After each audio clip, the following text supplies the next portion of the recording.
Hello friends, Chandra institute के online platform पर आप सभी लोगों का स्वागत है। दोस्तों, जैसा कि आप सभी जानते हैं, आज से हम यूजीसी नेट के फर्स्ट पेपर की क्लास स्टार्ट कर रहे हैं। दोस्तों, आप सभी लोग एक बार फटाफट से लाइव आएंगे, इस क्लास में जुड़ जाएं। दोस्तों, ये नेट फर्स्ट पेपर में, जो कि आप सभी लोग जानते हैं कि यह एक बहुत ही महत्वपूर्ण पोर्शन है जिसका नाम है ICT, information and communication technology. यानी कि आज हम बात करने जा रहे हैं सूचना एवं प्रसारण तकनीकी पर।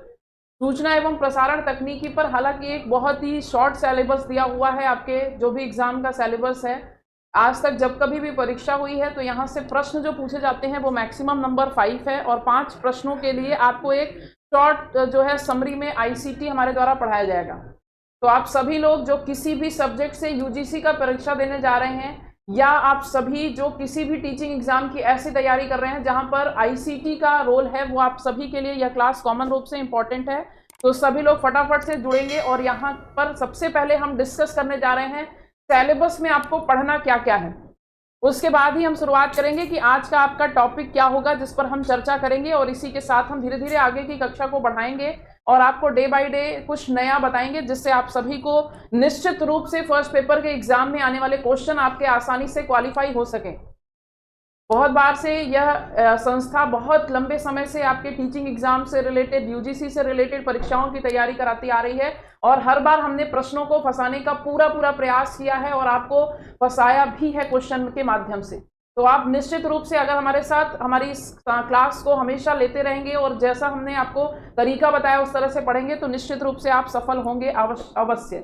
तो चलिए सभी लोग फटाफट से लाइव आ जाइए, और आइए सबसे पहले हम लोग बात कर लेते हैं सिलेबस पर कि हमें जो चर्चा करनी है वो क्या चर्चा होगी। ठीक है, आइए देखिए, सबसे पहले आपको क्या पढ़ने जा रहे हैं। तो ये क्लास हो रही है यूजीसी नेट की, और यूजीसी नेट के फर्स्ट पेपर से रिलेटेड है यह क्लास। 2 पेपर होते हैं। पहला पेपर आपका कॉमन पेपर होता है जो सभी सब्जेक्ट के स्टूडेंट के लिए कॉमन होगा। वो आप किसी भी सब्जेक्ट के माध्यम से यूजीसी क्लियर करना चाहते हो, लेकिन आपको ये पेपर कॉमन रूप से देना होगा।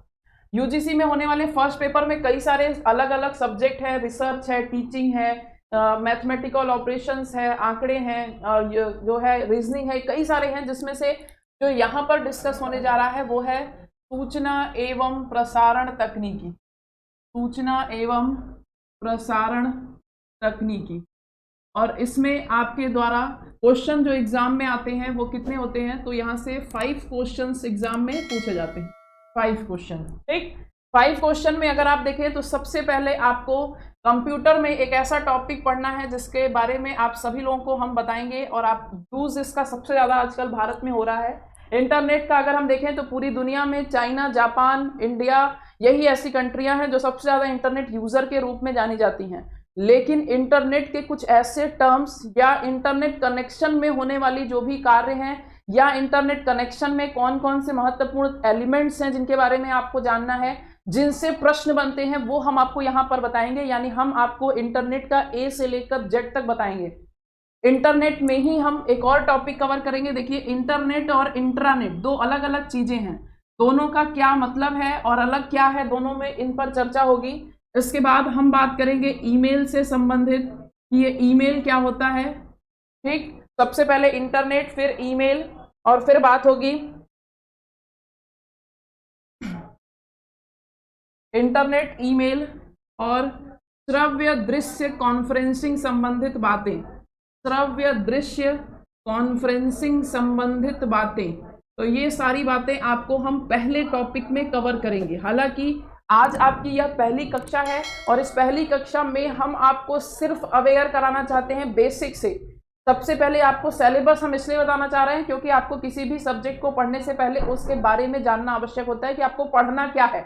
यही सबसे बड़ा ड्रॉबैक होता है। हमें एग्जाम को तैयारी करने जाते हैं और हमें यह नहीं पता होता है, हमारे सपने बड़े होते हैं कि हम सोचते हैं हमारा नेट निकल जाए, लेकिन भाई आपको कॉन्सेप्ट तो समझ में आना चाहिए कि अगर आपको 5 क्वेश्चन भी लाने हैं तो वो 5 क्वेश्चन कहाँ से आएंगे, किस तरह से हमें पढ़ना होगा, किस तरह से हमें अपनी तैयारी को एक सही मायने में रखना होगा, जिसके द्वारा हम एक एक क्वेश्चन को अटेम्प्ट करेंगे। और आप याद रखिएगा, ये एक ऐसी परीक्षा है जिसमें काफ़ी ज़्यादा जो है स्टूडेंट पार्टिसिपेट करते हैं, और यह परीक्षा आपके हर एक प्रश्न की मोहताज है। दूसरा टॉपिक अगर आप देखें तो यहाँ पर सबसे पहले हमने आपको पहला टॉपिक क्लियर किया है। दूसरे में हम लोग महत्वपूर्ण कंप्यूटर शब्दावलियों को पढ़ेंगे। महत्वपूर्ण कंप्यूटर संबंधित शब्दावली, कंप्यूटर संबंधित शब्दावली के बारे में जानेंगे। शब्दावली से अर्थ हमारा ये निकलता है कि हम ये जानेंगे कि वो कौन कौन से टर्म हैं जो कंप्यूटर में हमें पता होने चाहिए। जैसे आप कभी भी इंटरनेट चलाते हो या आप कोई वीडियो देख रहे हो यूट्यूब पर, तब आप बार बार कमेंट कर सकते हो। जैसे अभी मान लीजिए हमारा सही से स्ट्रीमिंग चल रहा है लेकिन कभी कभी वीडियो रुकता है, तो आप कहते हो बफरिंग हो रही है। ये बफरिंग क्या होती है, क्यों हम कहते हैं इसे buffering? What is difference between downloading and uploading? क्या अंतर है डाउनलोडिंग में, अपलोडिंग में? अपग्रेडिंग में क्या अंतर है? इंस्टॉलिंग में क्या अंतर है? ये सारे शब्द हैं जिनको आपको जानना होगा, जो कंप्यूटर से जुड़े हुए शब्द हैं। लैन क्या होता है, मैन क्या होता है। फिर आपको कंप्यूटर में जैसे आप जानते हैं कि ट्रांजिस्टर का प्रयोग किया गया, फिर आप कहते हैं इंटीग्रेटेड सर्किट का प्रयोग किया गया। ये सब शब्द क्या हैं? इनके साथ ही साथ हम उन शब्दों के बारे में भी जानेंगे जो हम शॉर्ट टर्म में यूज करते हैं। जैसे एक बहुत ही सामान्य टर्म है एटीएम।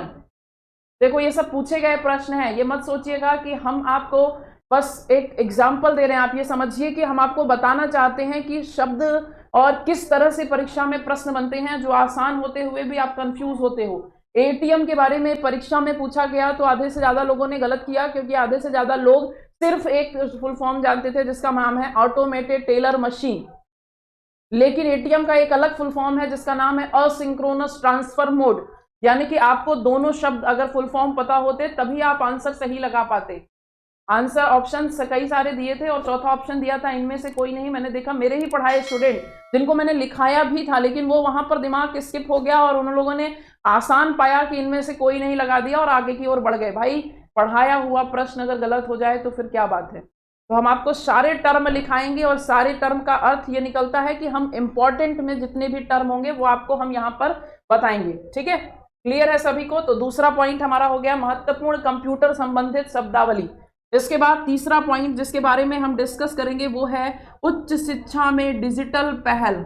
उच्च शिक्षा में डिजिटल पहल, हायर एजुकेशन में डिजिटल पहल का मतलब कि क्या रोल है डिजिटल एजुकेशन का। हायर एजुकेशन, उच्च शिक्षा, उच्च शिक्षा का अर्थ ग्रेजुएशन है, पोस्ट ग्रेजुएशन है, या आप ऐसी कोई जैसे लोग पीएचडी करते हैं तो कोई ऐसी क्वालिफिकेशन जो हायर एजुकेशन में आती है। और उस हायर एजुकेशन में वर्तमान समय में डिजिटल रोल क्या है।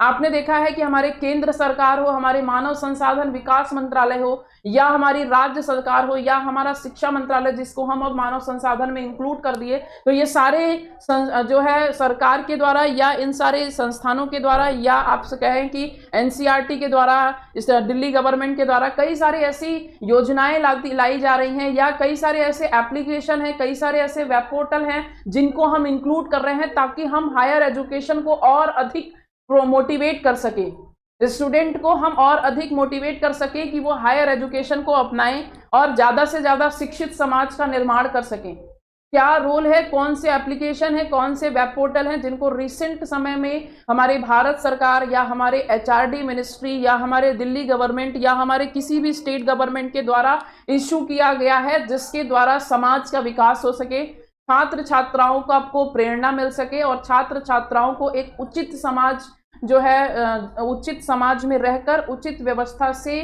शिक्षा ग्रहण करने में मदद मिल सके। तो क्या फायदे हैं, क्या नुकसान है, क्या इंपॉर्टेंस है, इसके साथ साथ सारी चीजें जो आपकी संबंधित होंगी हायर एजुकेशन से हम आपको इस टॉपिक में पढ़ाएंगे। तो ये आपका तीसरा टॉपिक है। और अंतिम टॉपिक की अगर हम बात करें तो आपको बता दें यहाँ पर आपका होगा आईसीटी और सुशासन। आईसीटी और सुशासन ये होंगे आपके वो टॉपिक जो आपको यूजीसी नेट के फर्स्ट पेपर के लिए तैयार करने होंगे। अगर हम देखें तो आप में से अगर कोई स्टूडेंट ऐसा है जो यूजीसी के अलावा अन्य भी टीचिंग जॉब की तैयारी कर रहा होगा तो ये दो टॉपिक आप सभी के लिए कॉमन है। आप किसी भी परीक्षा की तैयारी कर रहे हो, आपको ध्यान रखना होगा कि अगर आपके पेपर में ICT information and communication technology या सीधे कहिए कंप्यूटर आता है तो आपके लिए ये दो टॉपिक कॉमन है। तो सभी के सभी स्टूडेंट ध्यान से आज की क्लास को अटेंड करिए, आपको समझ में आएगा और लास्ट में आप मुझे फीडबैक जरूर दीजिएगा कि क्लास आपको कैसी लगी और आपके लिए यह क्लास कितनी बेनिफिशियल है, ये आप मुझे अंत में बताएंगे। तो फटाफट से सभी लोग आ जाएंगे, एक बार अपने जो भी दोस्त हैं, सगे संबंधी हैं, शेयर करके सबको बुला लीजिए। बिल्कुल, गुड आफ्टरनून सुमन, राजेश, क्षमा सिंह, सावित्री, सभी को गुड आफ्टरनून। बिल्कुल, अजीत पांडे पेपर 2 इंग्लिश का क्लास होगा। देखो, आप में से जितने लोगों को के पास कोई क्वेरी है तो पहले आप क्लास अटेंड करो और क्लास के एंड में हम आपकी क्वेरी के अनुसार आपको इन्फॉर्मेशन या आपको जो है रिजल्ट देंगे, और फिर उसी हिसाब से हम आपको और भी कुछ इन्फॉर्मेशन भी देना चाहते हैं जो हम लास्ट में प्रोवाइड करेंगे। तो पहले सभी लोग आज की क्लास के लिए आ जाएं, और आज की क्लास में हम एक ऐसे टॉपिक पर चर्चा करने जा रहे हैं जिसका अगर देखें तो आपके सामान्य जीवन में भी एक बहुत बड़ा रोल है। और आप में से मुझे उम्मीद है कि आप जितने लोग लाइव देख रहे हो उसमें से 90% लोग ऐसे होंगे जो यूज सभी करते हैं, लेकिन अगर हम प्रश्नों की बात करें तो आधे से ज्यादा लोग को सोचने पे मजबूर हो जाएंगे कि आखिरकार आंसर क्या होगा। तो देखो, आज का जो हमारा टॉपिक है वो है हम ईमेल पर चर्चा करेंगे। अब समझ में आ गया होगा आप सभी को कि हाँ, बिल्कुल सही कहा मैम ने कि ईमेल हम सभी यूज करते हैं। हम सभी के पास एक एंड्रॉयड फोन है और उस एंड्रॉयड फोन को हम बिना ईमेल लॉगिन किए नहीं चला सकते। लेकिन अगर प्रश्नों की बात आती है कि ईमेल की शुरुआत कहाँ से हुई, क्या पहली दफा जब ईमेल भेजा गया तो वो फ्री ऑफ कॉस्ट था, या बाद में ईमेल किसने ऐसा शुरू किया जिसने फ्री ईमेल सेवा सर्विस दे दी, या ईमेल के अंदर कौन कौन से टर्म्स होते हैं और इन टर्म्स का क्या क्या यूज होता है, ये सभी बातें हम आज करेंगे। और आज हमने एक टॉपिक ऐसा इसीलिए लिया है ताकि आपको पता चल सके कि आपको किस लेवल तक जाकर पढ़ाई करनी है। ठीक है, तो चलिए सभी लोग स्टार्ट करते हैं। सभी लोग जानते हैं ईमेल के बारे में। तो ईमेल का फुल फॉर्म क्या होता है? ईमेल का फुल फॉर्म होता है इलेक्ट्रॉनिक मेल। कंप्यूटर में जहां कहीं भी आपको ई शब्द दिखाई दे आप सीधे समझ सकते हैं कि ई फॉर इलेक्ट्रॉनिक होगा, क्योंकि आज के समय में कोई भी ऐसा कार्य जो हम सिर्फ मानव द्वारा नहीं कर सकते हैं, वो कार्य अब हम आसान बनाने के लिए और कम समय में समय की बचत करने के लिए या उस कार्य को और अधिक रुचिकर बनाने के लिए हम हर कार्य को डिजिटल प्लेटफॉर्म पर भी बना रहे हैं। और इसीलिए आज के समय में हर प्रतियोगी परीक्षाओं में डिजिटल जो है प्लेटफॉर्म के भी क्वेश्चन पूछे जाते हैं ताकि आपको डिजिटल दुनिया के बारे में भी जानकारी हो सके। चलिए फटाफट से आप सभी एक बार इस क्लास को शेयर करें। बिल्कुल, सोनी यादव ने कहा है कि पहले फ्री था electronic mail. Neetu Gupta ma'am estate में भी कंप्यूटर है। बिल्कुल नीतू गुप्ता या जो भी जितने भी स्टूडेंट हो, मैंने पहले ही बोल दिया, आप बार बार ये सवाल नहीं उठना चाहिए कि इसमें है तो पढ़ें उसमें है तो पढ़ें, जिसमें भी हो सभी लोगों के लिए यह कॉमन है। और मेन फोकस हमारा यूजीसी नेट के फर्स्ट पेपर का है और हम उसी के अकॉर्डिंग आपको क्वेश्चन कराएंगे, तो आप हायर लेवल की तैयारी के हिसाब से पढ़ने जा रहे हो, उसी के हिसाब से आपको क्वेश्चन को क्रैक करने का आइडिया मिल जाएगा। ठीक है, तो सबसे पहले हमने कहा कि इलेक्ट्रॉनिक मेल की बात कर रहे हैं। इलेक्ट्रॉनिक मेल किसे कहते हैं या इलेक्ट्रॉनिक मेल किस तरह से भेजा जा सकता है। तो आप सभी के पास एंड्रॉयड फ़ोन है, आप मेरे द्वारा बताए गए चीज़ों को आसानी से समझिए। उसके बाद जब ये क्लास ओवर हो जाए तो आप इसको एक बार ट्राई करिए ताकि आपको चीज़ें कॉन्सेप्ट के साथ समझ में आ सकें। और आज अगर आपने ये कर लिया तो आज के बाद आपको ईमेल के बारे में कभी भी कोई प्रश्न आएगा या आपसे कोई भी व्यक्ति कुछ पूछता है तो आप सभी आसानी से बता सकेंगे। चलिए देखिए, ईमेल कहते किसे हैं या इलेक्ट्रॉनिक मेल कहते किसे हैं। तो इस एक ऐसा माध्यम जिसके द्वारा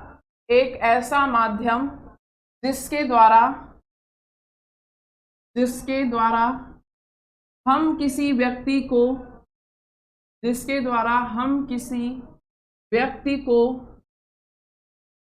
ऑनलाइन संदेश भेज सकते हैं, किसी व्यक्ति को ऑनलाइन संदेश भेज सकते हैं, ईमेल या इलेक्ट्रॉनिक मेल कहलाता है। ईमेल या इलेक्ट्रॉनिक मेल कहलाता है। बहुत सारे लोगों के मन में ये ख्याल आया होगा कि इलेक्ट्रॉनिक मेल ही जीमेल है या ईमेल का दूसरा नाम जीमेल है। अब आप समझिएगा, देखो ईमेल एक सुविधा है, जैसे सोशल नेटवर्किंग साइट एक सुविधा है जिसके द्वारा आप किसी भी व्यक्ति से सोशली जो है कनेक्ट हो सकते हो। सामाजिक रूप से लोगों से कनेक्ट होने के लिए सोशल नेटवर्किंग वेबसाइट्स बनी। अब इन वेबसाइट्स में आप कौन सी वेबसाइट्स का सहारा लेते हो ये आपके ऊपर डिपेंड करता है कि आप फेसबुक चलाते हो, आप इंस्टाग्राम चलाते हो, आप ट्विटर चलाते हो, आप अन्य कोई वेबसाइट चलाते हो, तो ये आपके ऊपर डिपेंड करता था। वैसे ही एक सुविधा है जिसका नाम है ईमेल, जिसके द्वारा आप किसी भी व्यक्ति को ऑनलाइन अपना संदेश कम समय में भेज सकते हो। ईमेल के द्वारा आप फोटो भी भेज सकते हो, ईमेल के द्वारा आप किसी को जो है किसी भी प्रकार की फाइल शेयर कर सकते हो। तो ईमेल एक ऑफिशियल तरह का ऑनलाइन मैसेज शेयर करने का प्लेटफॉर्म है और यह ईमेल सर्विस कई कंपनियों के द्वारा शुरू की जाएगी। अगर यह ईमेल सर्विस जो आपने ली हुई है वह गूगल के थ्रू है तो इसका नाम हो जाएगा जीमेल, यानी कि Google, G for Google and mail for आप जान रहे हैं संदेश, तो गूगल के द्वारा भेजी जाने वाली ईमेल सर्विस को हम जीमेल के नाम से जानते हैं। याहू द्वारा भेजी जाने वाली ईमेल सर्विस को हम याहू मेल के द्वारा जानते हैं। रेडिफ द्वारा भेजी जाने वाली ईमेल सर्विस को हम रेडिफ मेल के नाम से जानते हैं। तो ये सारी क्या है, मेल करने की वेबसाइट्स हैं जिनके द्वारा हम मेल शेयर करते हैं।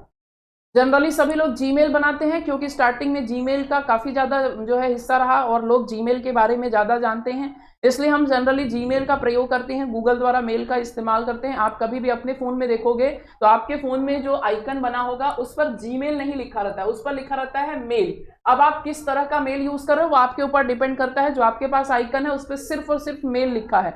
बहुत सारे लोग रेडिफ मेल यूज़ करेंगे तो उनके में रेडिफ मेल खुलेगा, लेकिन आइकन पे हमेशा मेल ही लिखा हुआ दिखाई देगा, ताकि आप समझ सकें कि यह एक ऐसी सुविधा है जिसके द्वारा आप किसी भी प्लेटफॉर्म का इस्तेमाल कर सकते हो।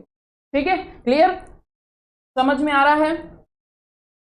चलिए, अब बात आती है कि ये सारी सुविधाएं थी जिसका इस्तेमाल हम करते हैं ईमेल भेजने के लिए। अब ईमेल भेजा कैसे जाता है, या उससे जानने से पहले हम ये जानते हैं कि पहली बार ईमेल सर्विस किसने भेजी। ये बहुत ज़्यादा इंपॉर्टेंट प्रश्न है और आपके यूजीसी के एग्जाम में कई बार पूछा गया प्रश्न है कि पहली बार ईमेल सर्विस किसने इस्तेमाल की, पहली बार ईमेल किसने भेजा। तो ईमेल का फादर या ईमेल के जन्मदाता किसे कहा जाता है, तो ईमेल का जन्म का दाता कहा जाता है रे टॉमिल्सन को। ईमेल का जन्मदाता कहा जाता है रे टॉमिल्सन को, और इन्होंने ही सबसे पहली बार 1971 में पहली बार ईमेल सेवा का इस्तेमाल किया। पहली बार आर्पानेट नामक एक संस्था के द्वारा, एक कंपनी के द्वारा इन्होंने ईमेल यानी कि मैसेज को एक दूसरे के साथ साझा किया। आज हम इसके माध्यम से फाइल भेजते हैं, आज हम इसके माध्यम से किसी भी प्रकार का ऑडियो, वीडियो, फोटो, ये सारी चीज़ें शेयर कर सकते हैं। लेकिन जब सर्वप्रथम ईमेल की शुरुआत हुई थी तो ईमेल सिंपल एक साझा करने वाला प्लेटफॉर्म मान के इसको शुरू किया गया, और उसी को इस्तेमाल सबसे पहले रे टॉमिल्सन ने किया। और रे टॉमिल्सन ने सबसे पहला ईमेल अपने आप को ही भेजा। इन्होंने 2 कंप्यूटर का इस्तेमाल किया और एक कंप्यूटर से मैसेज शेयर किया, दूसरे कंप्यूटर में पहुंचाया, और तब जाकर इनको आज के समय में हम फादर ऑफ ईमेल के नाम से जानते हैं, रे टॉमिल्सन। याद रखिएगा, इनका नाम मोस्ट इंपॉर्टेंट है फॉर आपके एग्जाम के लिए। तो यहाँ पर हम नोट कर दे रहे हैं दोनों पॉइंट, ध्यान से आप सभी लोग नोट कर लीजिएगा। यहाँ पर हमने लिखा पहली बार ईमेल का इस्तेमाल किया, और दूसरा हम लिख दे रहे हैं कि फादर ऑफ ईमेल। दूसरा हम यहाँ पर लिख दे रहे हैं, इनको ही कहा जाता है फादर ऑफ ईमेल, ईमेल के जन्मदाता, ईमेल के जन्मदाता इनको ही कहा जाता है। ठीक है, अब यहाँ पर बात आती है कि ईमेल जब पहली बार भेजा गया तो क्या वो फ्री में गया? नहीं भाई। जैसे पहले के समय में जब कबूतर वाला जमाना था तो चिट्ठी फ्री में चली जाती थी, आज चिट्ठी फ्री में नहीं जाती। हाँ, ये है कि कोरियर की अपेक्षा कम पैसे लगते हैं, लेकिन चिट्ठी को अब भेजने में आपको पर्टिकुलर पर लेटर कुछ ना कुछ कॉस्ट पे करना होता है, और बस जस्ट उसका अपोजिट कि पहले ये पैसे से जाता था और अब ये सर्विस सभी के लिए फ्री ऑफ कॉस्ट है। क्यों? क्योंकि जो कंपनी है, इस कंपनी का अपनी भी कुछ पॉलिसी है, तो आप इस कंपनी की पॉलिसी के तहत किसी को भी मेल भेजिए, आपको फ्री ऑफ कॉस्ट, बिना किसी कॉस्ट के आप मेल भेज सकते हैं। लेकिन अगर आपसे पूछता है कि पहली जो है फ्री ईमेल सर्विस किसके द्वारा शुरू की गई, तो फ्री ईमेल सर्विस बहुत दिनों बाद शुरू हुई, क्योंकि पहले इस सर्विस को सही तरीके से जाना गया, परखा गया, और फिर उसके बाद एक ऐसी कंपनी जिसका नाम है हॉटमेल, जिसका नाम है हॉटमेल, जैसे रेडिफ मेल है, जीमेल है, याहू मेल है, उसी तरह से एक ऐसी कंपनी जिसका नाम है हॉटमेल, हॉटमेल नामक कंपनी ने सर्वप्रथम क्या किया? फ्री ईमेल सर्विस की शुरुआत की। और यह फ्री ईमेल सर्विस की शुरुआत कब की? तो 1996 में की। 1996 के बाद से फ्री ईमेल की शुरुआत हो चुकी। हॉटमेल नामक कंपनी ने, हॉटमेल कंपनी के संस्थापक ने पहली बार ईमेल को पूर्ण रूप से फ्री शुरू किया, ताकि ज़्यादा से ज़्यादा लोग आपस में एक दूसरे के साथ साझा कर सकें, संदेश का साझा कर सकें। तो ईमेल के द्वारा जो है लोगों को आपस में कनेक्ट होने के लिए ये सर्विस शुरू की थी सबसे पहले हॉटमेल ने। ठीक है, तो दोनों नाम याद रखेंगे। अगर आपसे पूछता है फादर ऑफ ईमेल तो रे टॉमिल्सन, father of free email service तो आप कहेंगे हॉटमेल, या अगर व्यक्ति का नाम पूछेगा तो हॉटमेल कंपनी किसकी है, तो हॉटमेल कंपनी के संस्थापक का नाम है सबीर भाटिया। हॉटमेल कंपनी के संस्थापक का नाम है सबीर भाटिया। ठीक है, दोनों बातें आप याद रखेंगे, अपने मन में इन चीजों को बैठा लीजिए। और अगर आप कॉपी पेन लेकर नहीं बैठे हैं तो एक बार स्क्रीनशॉट ले लेंगे, ताकि आप इस क्लास के बाद अपनी किसी इंपॉर्टेंट प्लेस पर इन चीजों को नोट कर लीजिएगा। पेपर देने जाएंगे तब आप बात करिएगा कि प्रश्न आए थे या नहीं आए थे। प्रश्न ऐसे ही आसान बनते हैं और वहां पर आपको कंफ्यूजन हो जाती है कि फ्री के बारे में पूछ रहा है या फादर के बारे में पूछ रहा है। ठीक है, दोनों चीजें समझ में आ गई। अब बात आती है कि ईमेल भेजा कैसे जाता है, ईमेल भेजने का तरीका क्या है। क्यों हम इसको बता रहे हैं, क्योंकि यहाँ से कई सारे प्रश्न बनते हैं। जब आप ईमेल भेजने जाएंगे तो आपको कई सारे टर्म दिखाई देंगे और यही सारे टर्म आपको परीक्षा में पूछे जाते हैं। ईमेल भेजने का तरीका क्या है, सबसे पहले आपको क्या करना होगा, तो सबसे पहले आपको इस्तेमाल करना होगा किसी वेब ब्राउजर का, क्योंकि बिना किसी वेब ब्राउजर के या तो आप वेब ब्राउजर का इस्तेमाल करिए या फिर आप किसी ब्राउजर का इस्तेमाल करिए। वेब ब्राउजर और ब्राउजर में डिफरेंस क्या है, तो वेब ब्राउजर अर्थात कि कंप्यूटर की स्क्रीन पर जो आपको आइकन दिखाई देते हैं, जिसका नाम है गूगल क्रोम, जिसका नाम है इंटरनेट एक्सप्लोरर, जिसका नाम है ओपेरा मिनी, ये सभी क्या है, वेब ब्राउजर है। यानी कि किसी भी वेबसाइट को इस खोलने के लिए प्रयोग किए जाने वाले एप्लीकेशन है। दूसरा लिखा है ब्राउजर, और ब्राउजर का अर्थ हमारा सिर्फ वो है, तो वो वाला आइकन जिस पर अभी हमने आपको बताया था कि लिखा होता है मेल, तो इसके द्वारा आप सिर्फ मेल खोल सकते हो। लेकिन वेब ब्राउजर के द्वारा आप किसी भी वेबसाइट को ओपन कर सकते हो। तो दोनों में यही डिफरेंस है, इसलिए हमने यहाँ पर दोनों लिखा है कि आप जिसका मन चाहे उसका इस्तेमाल करिए। सबसे पहले आपके पास या तो ब्राउजर होना चाहिए या आपके पास वेब ब्राउजर होना चाहिए। जैसे ही आप वेब ब्राउजर को क्लिक करेंगे तो वेब ब्राउजर को क्लिक करने के बाद आपको दिखाई देगा एक ऐसा स्थान जहां पर आपको डालनी होगी वेबसाइट का नाम।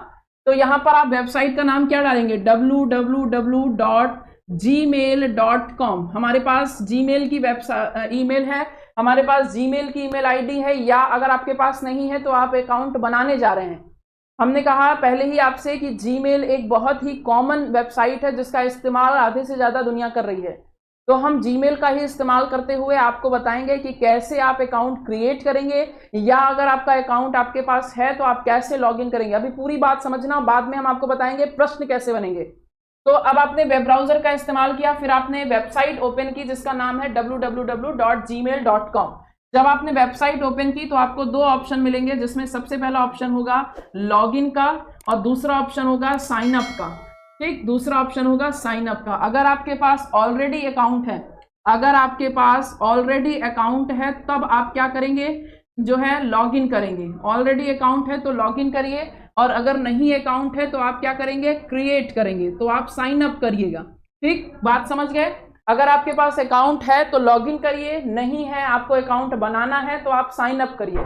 साइन अप करेंगे तो आपसे आपका नाम, डिटेल सारी पूछी जाएगी। अगर आपके पास लॉगिन आईडी है, पासवर्ड है, तो आपको यहां से लॉगिन आईडी का, पासवर्ड का इस्तेमाल करते हुए अपने जीमेल को इंटर कर लेना है। ठीक है, या समझ गए, दोनों जगह पर बात समझिएगा। अगर आपसे साइन अप करना है तो आपको अपना नाम, अपना पासवर्ड, अपना डिटेल सारी भरनी होगी और फिर आप यहाँ से क्रिएट कर लेंगे। अगर आपके पास अकाउंट डिटेल है, ऑलरेडी आपने अकाउंट बना रखा है, तो आपसे दो चीजें पूछी जाएंगी, एक ईमेल आईडी और दूसरा पासवर्ड। तो यहाँ पर आप ईमेल आईडी और पासवर्ड डालिए। ठीक है, इसके बाद अगर आप आगे चलते हैं तो अब देखिएगा, तीनों चीज हो गई। तीनों चीज में अब आपने एक एक करके इंटर सारी चीजें कर ली। अब आपके पास लॉगिन हो या साइन अप हो, दोनों तरीके से आप ईमेल के अंदर पहुंच गए। अब आपको क्या करना है, तो ईमेल भेजना है किसी को। यहाँ पर लिखा है ईमेल भेजने का तरीका बताया जा रहा है, तो ईमेल भेजना है। अब आप क्या करेंगे, तो कंप्यूटर में आपको एक जगह लिखा हुआ दिखाई देगा कंपोज ईमेल, कंपोज मेल। ठीक है, अगर आप कंप्यूटर से ओपन कर रहे हैं तो कंप्यूटर में आपको कंपोज मेल लिखा हुआ दिखाई देगा। अगर आप मोबाइल से ओपन कर रहे हैं तो आपको कुछ इस तरह का एक जगह सिंबल दिखाई देगा, प्लस का। मोबाइल का इस्तेमाल करते हुए ईमेल ओपन कर रहे हैं तो प्लस दिखाई देगा। वेब ब्राउजर का इस्तेमाल करते हुए ईमेल ओपन कर रहे हैं तो आपको कंपोज मेल दिखाई देगा। जब आप कंपोज मेल पर जाते हैं तो आपको क्या मिलेगा, अब आपको यहाँ से ईमेल भेजने के लिए एक बॉक्स ओपन होकर आपके सामने आ जाएगा। इस तरह से एक बॉक्स ओपन होकर आपके सामने आ जाएगा। सबसे पहले आपको मिलेगा यहाँ पर फ्रॉम, फिर आपको मिलेगा टू, और फिर टू में यहाँ पर एक एरो बना होता है। जब आप इसको क्लिक करते हैं तो यहीं पर आपको मिलेगा CC एंड BCC। ठीक, CC एंड BCC। बात सभी को समझ में आ रही है? चलिए एक बार आपके कमेंट देख लें, एटलीस्ट आपको सभी बातें समझ में आ रही हैं कि नहीं।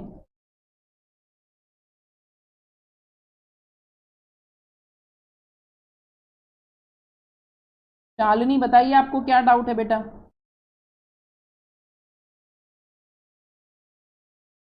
ठीक है, जल्दी से जिसको कोई भी समस्या हो वो कमेंट करके मुझे बताएगा। अब आपको यहाँ तक की बातें हमने समझा दी। जब आप कंपोज मेल पर या आप प्लस पर क्लिक करेंगे तो आपके सामने ऐसा बॉक्स आएगा जिसमें आपके सामने लिखा होगा फ्रॉम, फिर आपको लिखा होगा टू, फिर लिखा होगा सीसी और फिर लिखा होगा बीसीसी। तो पहले इतनी बातों को हम समझते हैं।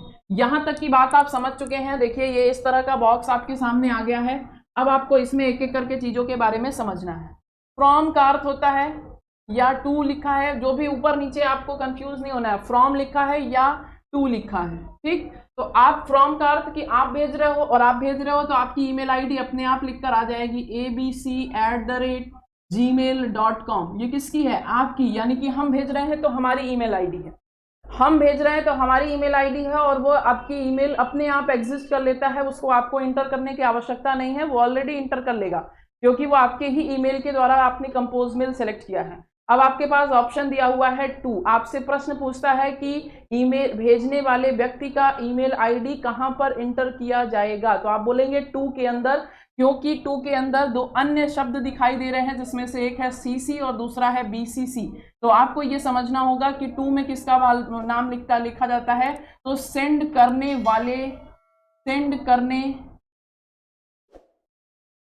वाले व्यक्ति की ईमेल आईडी, सेंड करने वाले व्यक्ति की ईमेल आईडी जिसको भेजना है। जैसे मुझे आपको भेजना है तो मैं आपकी ईमेल आईडी हम यहाँ डालेंगे, मुझे आप सभी को भेजना है तो हम सभी की ईमेल आईडी यहाँ डालेंगे, मुझे पूरे संस्थान में सभी टीचरों को भेजना है तो हम सभी टीचर की ईमेल आईडी यहाँ डालेंगे। अगर आप टू में डाल रहे हैं इसका मतलब कि आप इस व्यक्ति को भेजना चाह रहे हैं। फ्रॉम में किसका नाम लिखा होगा, क्योंकि हम भेज रहे हैं तो हमारा नाम लिखा होगा, आप भेजेंगे तो आपका नाम लिखा होगा। फिर बात आती है आपसे इंपॉर्टेंट प्रश्न जो पूछा जाता है वो है सीसी और वो है बीसीसी। पहली बात कि सी का मतलब होता है कार्बन कॉपी, और जिस प्रकार से आप कार्बन कॉपी को जानते हो कि कार्बन कॉपी का अर्थ होता है एक ही संदेश का कई प्रतिलिपि तैयार करना, फोटोकॉपी तैयार करना, एक ही संदेश का कई व्यक्तियों को भेजने के लिए फोटोकॉपी तैयार करना। बस वही सेंस यहाँ पर भी लगाइए कि एक ही संदेश मुझे पूरे संस्थान के सभी टीचरों को भेजना है, अर्थात हमें फोटोकॉपी भेजनी है सभी को। तो फोटोकॉपी भेजने के लिए आप क्या करोगे, कार्बन कॉपी का इस्तेमाल करोगे। और कार्बन कॉपी का इस्तेमाल करते हुए यदि हमने एक साथ 10 लोगों को मैसेज किया तो उन 10 व्यक्तियों के पास एक ही समय में संदेश पहुंचेगा। लेकिन दिक्कत कहां पर आती है, तो दिक्कत आती है इस स्थान पर कि जब आप मैसेज प्राप्त करोगे ना, तो आप मैसेज जब खोलते हो तो सबसे नीचे आपको सभी के नाम या सभी का ईमेल आईडी लिखा हुआ दिखाई देगा। तो आप ये सोचो कि आपके लिए तो मजेदार बात हो गई कि आपको एक साथ बिना मांगे सबका नंबर, सबका ईमेल आईडी मिल गया, लेकिन जो व्यक्ति नहीं शेयर करना चाहता था उसके लिए तो ये झमेला हो गया ना, कि मान लो आपका दोस्त नहीं चाहता था कि आपके पास वो आप उसकी ईमेल आईडी पहुंचे ताकि आप बाद में परेशान करो। तो इस व्यू में देखा जाए तो ये सिक्योरिटी के पर्पज से सही नहीं माना जाएगा। कार्बन कॉपी में मतलब क्या होता है कि एक साथ कई लोगों को भेजने के लिए इस्तेमाल किया जाता है, एक साथ कई लोगों को संदेश भेजने के लिए प्रयोग किया जाता है। क्लियर, प्रयोग किया जाता है। लेकिन प्राप्त करने वाले व्यक्ति के पास अन्य सभी व्यक्तियों की ईमेल आईडी पहुंच जाती है। तो भाई खतरा तो है ना, खतरा तो है कि नहीं है, कि आपने नहीं चाहा तब भी आप सभी की ईमेल आईडी पा गए, और आप जिसने नहीं चाहा उसकी भी ईमेल आईडी आपके पास पहुंच गई। तो उसके लिए तो सिक्योरिटी के हिसाब से ये खतरनाक चीज हो गई। हाँ वही चीज, ठीक है, क्लियर। अब आगे देखते हैं। तो ये बात हो गई सीसी की। अब आप सीसी में पढ़ लिए तो अब आप समझिए कि बीसीसी में क्या डिफरेंस है। बीसीसी का फुल फॉर्म होता है ब्लाइंड कार्बन कॉपी। बीसीसी का फुल फॉर्म होता है ब्लाइंड कार्बन कॉपी। सीसी का मतलब हमने आपको समझा दिया, अब बीसीसी का मतलब समझना है। तो बीसीसी में भी क्या होता है कि सभी व्यक्तियों को एक साथ मेल भेजा जा सकता है, लेकिन यहां पर क्या होता है, सभी व्यक्तियों को एक साथ मेल या लिख लो संदेश भेजा जा सकता है, भेजा जा सकता है, लेकिन प्राप्त करने वाला व्यक्ति, प्राप्त करने वाले व्यक्ति को किसी अन्य व्यक्ति के ईमेल आईडी के बारे में, ईमेल आईडी की जानकारी प्राप्त नहीं होती है। पूरी बात एक बार पढ़ लीजिएगा भाई, स्क्रीनशॉट ले लीजिएगा। हम साइड इसलिए हो जा रहे हैं ताकि आप स्क्रीनशॉट ले सके, और जिस किसी को भी कोई समस्या होगी तो वो हम अंत में सुनेंगे। पहले आप ध्यानपूर्वक मेरी बात सारी समझिए, फिर लास्ट में बताइएगा कि आपको ये समस्या है या आपके पास ये डाउट है, आपके पास क्या क्वेश्चन है। ये सारी बातें आप लास्ट में कमेंट करिएगा। हम आपके कमेंट बीच में इसलिए नहीं ले रहे हैं ताकि आपका कंसंट्रेशन बना रहे। सबसे पहले हमने लिखा फ्रॉम में मेरी ईमेल आईडी, क्योंकि हम आपको मैसेज भेज रहे हैं। टू में आपकी ईमेल आईडी, क्योंकि हम आपको भेज रहे हैं। सीसी में हम क्या करेंगे, जब मुझे एक साथ आपकी पूरी क्लास को मैसेज भेजना है तो हम सबकी ईमेल आईडी यहाँ पर डाल देंगे। जैसे हमने डाल दिया कि ये है savita@gmail.com। भाई सविता अगर क्लास में होंगी तो आप सविता ध्यान मत देना, हम आपको कुछ नहीं भेजेंगे, बिल्कुल आप बेझिझक डरिएगा मत। savita@gmail.com, ठीक है। फिर हमने सविता के साथ साथ रिंकी को भी भेजना था तो हमने लिखा rinki@gmail.com, ठीक है। फिर हमें रिंकी के साथ साथ किसको भेजना था, प्रियंका को भी भेजना था तो हमने लिखा priyanka@gmail.com। फिर हमें राहुल को भी भेजना था तो हमने लिखा rahul@gmail.com। देखो हमें इतने सारे लोगों को एक साथ भेजना था तो हमने सबका लिख दिया सीसी में नाम। और सीसी में जब आप एक साथ 10 लोगों का नाम लिख दोगे और उसके बाद सेंड करोगे तो सभी को एक ही साथ मैसेज पहुंचेगा। लेकिन यहाँ पर दिक्कत क्या आएगी कि जब सविता अपना ईमेल खोलेंगी तो वो ईमेल अपने उस मैसेज में सबसे नीचे जाएंगी, तो इनको अपना नाम तो पता ही है, मेरा पता ही चल जाएगा क्योंकि मैंने भेजा है, और इनको इनका नाम, राहुल का नाम, प्रियंका का नाम, सभी का ईमेल आईडी वहां पर लिखा हुआ दिखाई देगा, जिसका इस्तेमाल करके वो कभी भी प्रयोग जो है मैसेज शेयर कर सकती हैं, ठीक है। फिर अगर आप सविता चाहती थी या रिंकी चाहती थी कि भाई इनकी ईमेल इनके अलावा किसी और को ना पता चले, तो हमने क्या किया, इनकी जो पॉलिसी थी उसका इस्तेमाल किया और इनकी पॉलिसी के तहत हम किसी को भी ना बताते हुए इनको एक संदेश भेजे। यहाँ पर फिर से हमने सीसी का प्रयोग नहीं किया, अब हमने किसका प्रयोग किया गया, बीसीसी का, अर्थात ब्लाइंड कार्बन कॉपी का प्रयोग किया। जब हम ब्लाइंड कार्बन कॉपी का प्रयोग करते हैं तो हमने यहाँ पर डाला सविता, यहाँ पर डाला प्रियंका, यहाँ पर डाला रिंकी, और फिर डाला जिसका जिसका डालना है सबका ईमेल आईडी डाला। ईमेल आईडी डाला, नाम नहीं डाला है, याद रखिएगा। पूरे ईमेल में आप हमेशा ईमेल आईडी का प्रयोग करेंगे, नाम का प्रयोग नहीं करेंगे। जब आपने ईमेल आईडी डाला और सेंड बटन दबाया तो सभी के पास मैसेज पहुंचा, लेकिन जब सविता ने ये मैसेज खोला और देखने का प्रयास किया कि यह मैसेज अन्य किस किस व्यक्ति को गया है, तो वहां पर इनको कुछ भी नहीं दिखाई देगा, यानी कि वो समझ जाएंगी कि भेजने वाले व्यक्ति ने बीसीसी का प्रयोग किया होगा, तभी यह किसी और व्यक्ति का नाम नहीं देख पा रही हैं, ठीक है। तो ये कॉन्सेप्ट था जो सीसी और बीसीसी के साथ फॉलो होगा। और सीसी और बीसीसी कहां पर मिलेंगे, तो आप कहेंगे कि 2 वाले बॉक्स के नीचे। बात क्लियर है सभी को? सभी को बात क्लियर हो गई है?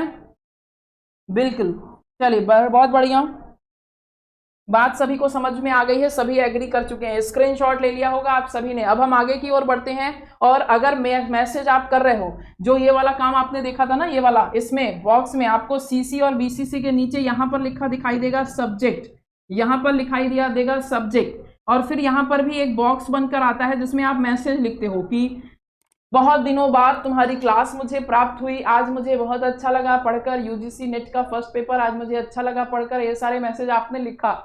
अब सब्जेक्ट में क्या लिखोगे, तो सब्जेक्ट में लिखोगे फीडबैक, क्योंकि आप फीडबैक दे रहे हो मेरी क्लास का, तो आप लिख दोगे फीडबैक। या अगर आप जो भी लिख रहे हो, आप किसी को लीव लेटर दे रहे हो तो आप लिखोगे लीव लेटर, क्योंकि ये एक शॉर्ट कंटेंट होता है जिसके आधार पर आप समझ पाते हो। आप कोई किताब लेने जाते हो तो सबसे पहले आप कंटेंट देखते हो कि आखिर इसमें दिया क्या क्या है, और कंटेंट अगर नहीं अच्छा है तो आप बुक को नहीं लेते हो, तो आप बुक खोलना ही नहीं चाहोगे। उसी प्रकार से यहाँ पर भी हम एक कंटेंट लिख देते हैं, और अगर हमने स्टार्टिंग में ही लिख दिया कि पैसा मांगने के लिए मैसेज आया है, तो आप नहीं खोलोगे, क्योंकि आप समझ चुके होगे कि ये मेरे सरदर्द बनेगा, इसलिए हम मैसेज ही नहीं खोलते हैं। तो कंटेंट अच्छा होना चाहिए, सब्जेक्ट के आधार पर ही आपके मैसेज को पढ़ा जाएगा। तो सब्जेक्ट आपने लिखा, फिर आपने मैसेज लिखा, और यहाँ पर सबसे नीचे आपको एक एरो जैसा बटन दिया होता है, जिसका मतलब होता है सेंड। आप अपना मैसेज सेंड कर दीजिए। क्लियर है सभी को? समझ में आ गया सेंड का मतलब क्या निकला? बाकी सारी बातों का मतलब सभी को समझ में आ गया होगा। सभी लोग बात का ध्यान रखते हुए आज मेरे क्लास के ओवर होने के पश्चात इस मैसेज में इस क्लास में जितनी भी बातें हमने आपको बताई हैं, कोई भी पर्सन ऐसा नहीं बचना चाहिए जो मुझे कल ये जाकर कहता है, आकर कल की क्लास में कहे कि मैम आपने जो बताया था उसमें ये चीज़ हमें थोड़ी सी समझ में नहीं आई। हम ये चाहते हैं कि आप ये लिखो कि मैम आपने बताया था, हमने कल ट्राई किया और हमें इस चीज़ में थोड़ी सी कन्फ्यूजन है, उसको दूर करिए। तो हम निश्चित रूप से दूर करेंगे, क्योंकि हम आपकी समस्या का समाधान करने ही यहाँ आए हैं। और अगर आपकी समस्या ही बनी रहेगी तो फिर हमारी क्लास का मुझे खुद नहीं अच्छा लगेगा कि हम आपको ऐसी क्लास दे रहे हैं जिसमें समस्या कंटिन्यूअस बनी हुई।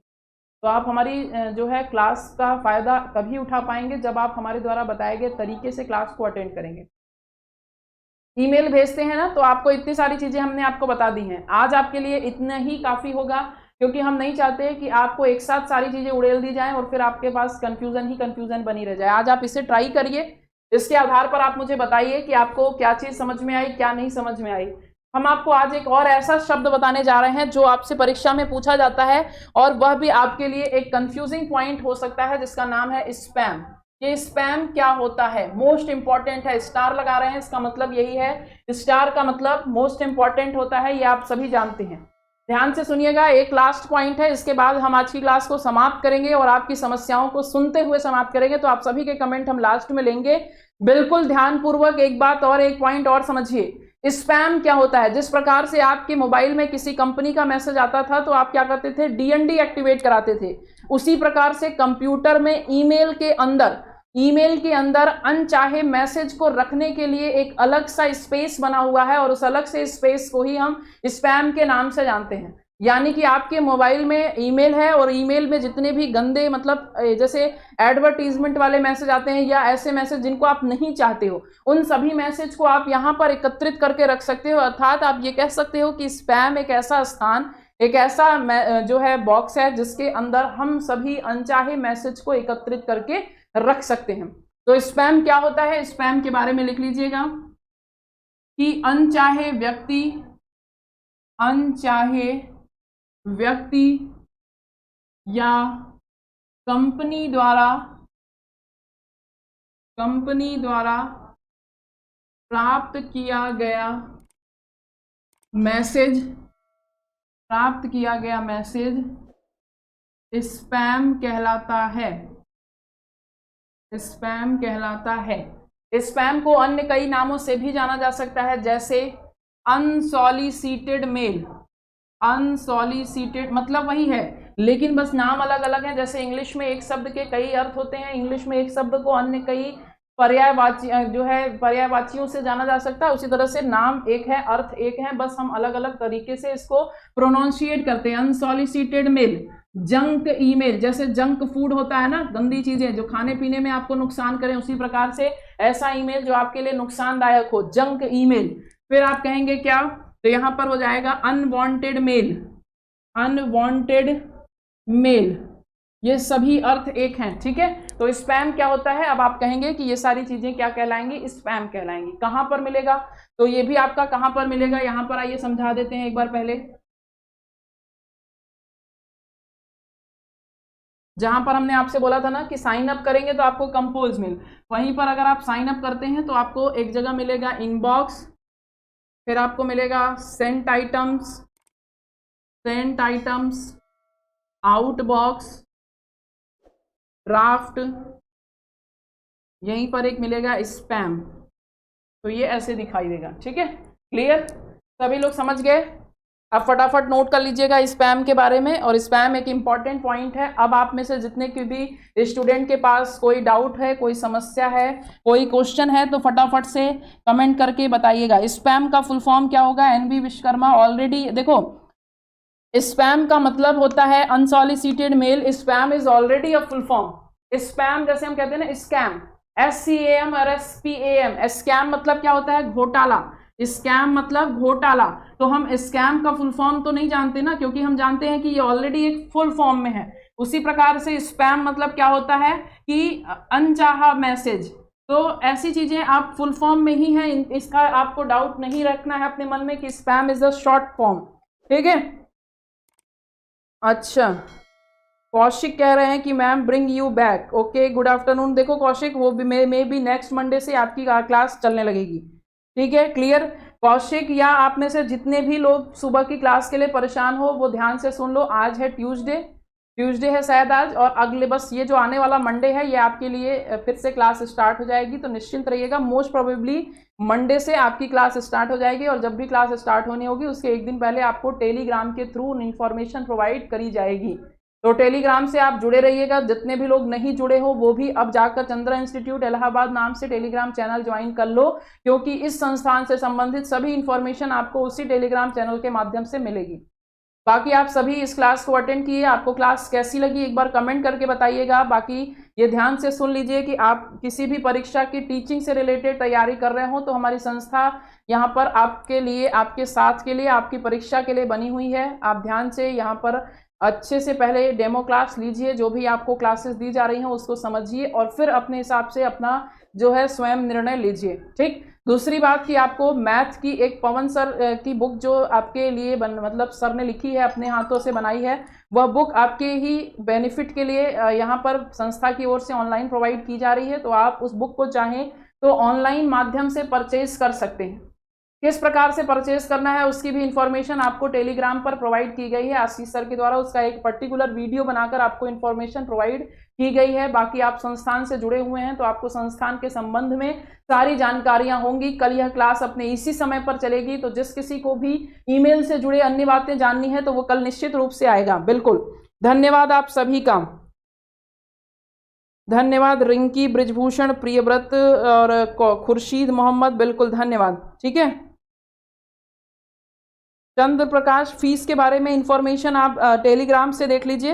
बाकी यहाँ पर जो आपका थंबनेल लगा हुआ है उसके नीचे नंबर दिए हुए हैं, आप चाहें तो उस नंबर पर कॉल करके भी अपनी इंफॉर्मेशन को प्राप्त कर सकते हैं। सुपर टेट की क्लास नहीं हो रही है, नरेंद्र सिंह कह रहे हैं भाई देखो हम 2-3 दिन से क्लास में नहीं थे, तो आज से ये क्लास वापस से अपने समय पर शुरू हो जाएगी।